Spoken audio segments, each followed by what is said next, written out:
Dear one, the centrality of the centering the mind on God. In the dream, had I have thought, what's wrong here is I'm not thinking of God. And the dream would have followed my thinking, because it's my thinking that was keeping me in the dream. And it is so with your quotes reality. You might think that, hang on, I'm devoted to my boss, even though he's corrupt. No, you just go from bad to worse. You may have to be serving the boss, but you're devoted to God. And he'll show you a way out. The dream will change.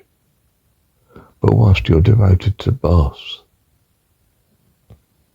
there's no way out. You're in the dream. And it's so in the world. You might be devoted to your wife and think, well, this is the best thing, this is right. But it's not, and she treats you badly. And in the end you realise that perhaps she's, what do they call it, a psychopath. Or there's another word that they use. But bad anyway, whatever it is.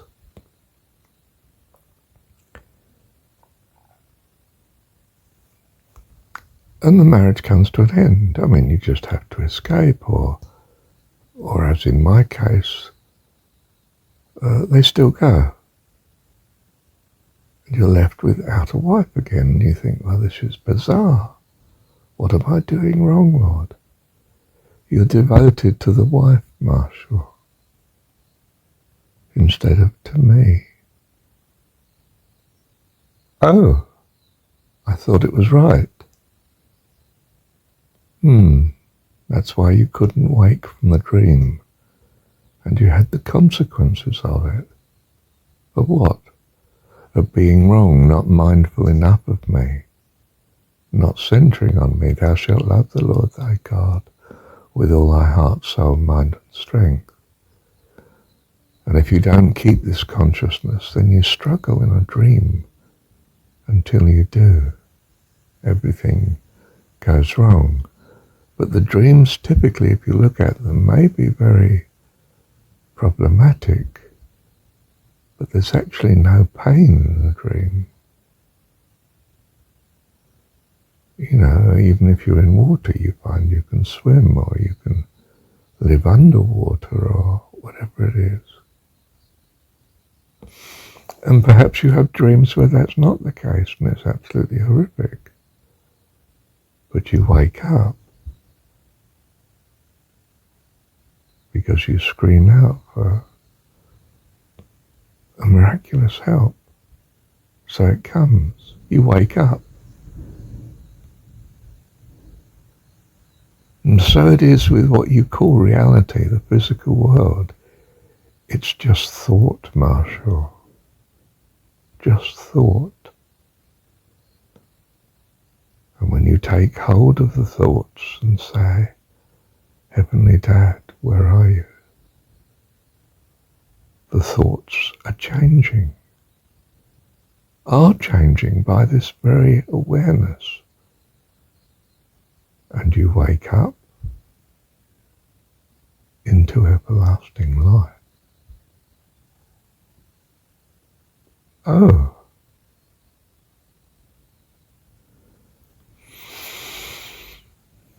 Well, it seems to take a mighty act of thought because of the danger you're in. And it's forced on you because you're desperate. And you do wake up. Even in this world, you might die into, well, heaven, temporarily or permanently, whichever you choose.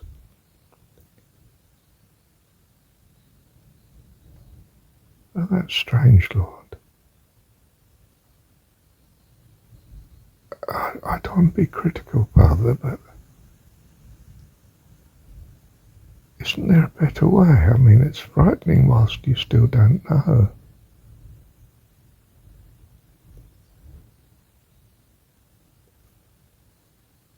isn't this terrible experience something like the argument of the end justifies the means? This terrible experience. Because one can wake up if only you're conscious enough.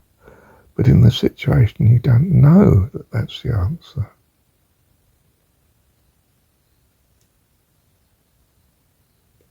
Well, you're told.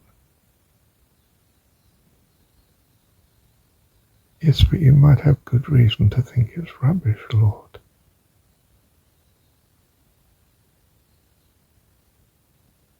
Don't understand, do I? Show me. I'm cautious of saying that. You mean you don't trust me? Ah. Well, I know I'm aware of you at present, Father. And that's what's different. Are you willing to say then, trust me? Because if you don't, then you're still in the dream.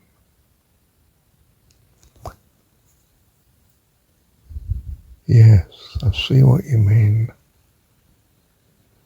Can I continue arguing, or is that not right, Lord? You're free to argue, Marshall.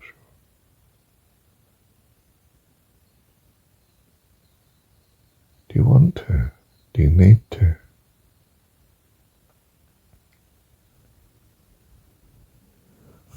Something says I shouldn't need to, Father. That I can trust you. That there was always the easy way of trusting you. And it had to get worse and worse before we were even thinking of wanting it. Is that so, Lord?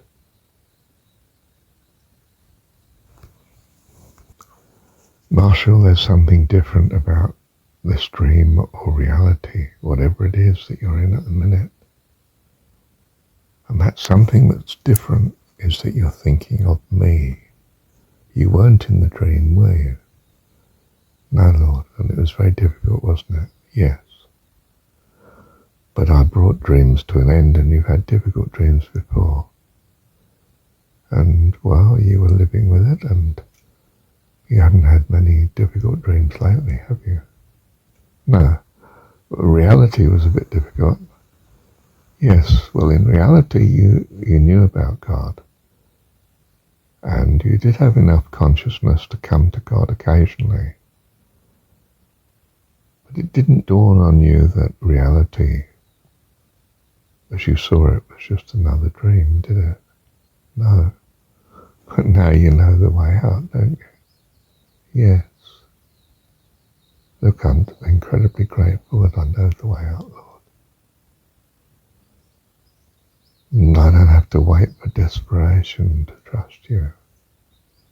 And that's what's so different about this dream that I thought was reality.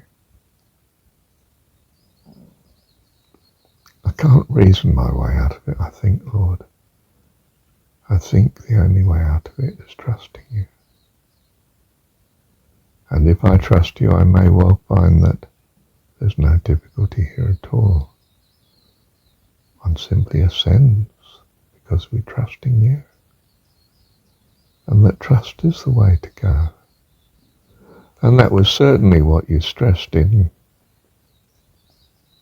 even the corrupt religions of the world, that it was by faith in the Christian phraseology that you find salvation, except they were somehow trusting in not quite your goodness, but well, they were trusting in a very harmful view of you. Whereas I know I'm trusting in you being loving. I'm a child, I may have completely got wrong what loving is. Well, in which case I'll stay in the world long enough to find out. You can find out here.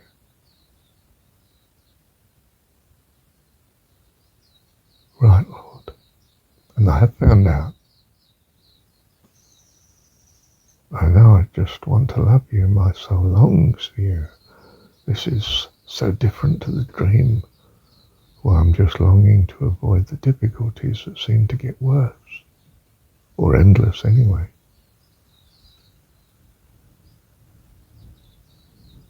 But here in the reality that you've allowed me, it's worse and gets worse at times, but you keep rescuing me. After all, I've lived now for 72 years. So 78 years without exiting the dream. And it has been long enough. And now I'm clearer on what it means to put you first. Clearer on what it means to be aware of you in all situations. Clearer that it's trust that counts. Trust in your goodness and your love and your kindness. And that seems to transform even this so-called reality here. You've blessed me endlessly. When I look at it, I realize you've blessed me from birth. And I can say that despite all the difficulties, because you brought me through. Love you, Dad. Am I there yet? Have I graduated, Lord? I was going to say, and if I have, why am I still here? Because we're sent until you take us. Why? Presumably because it's in our interest. You love us, and it's in our interest that we stay a little longer. Polishing up a few details.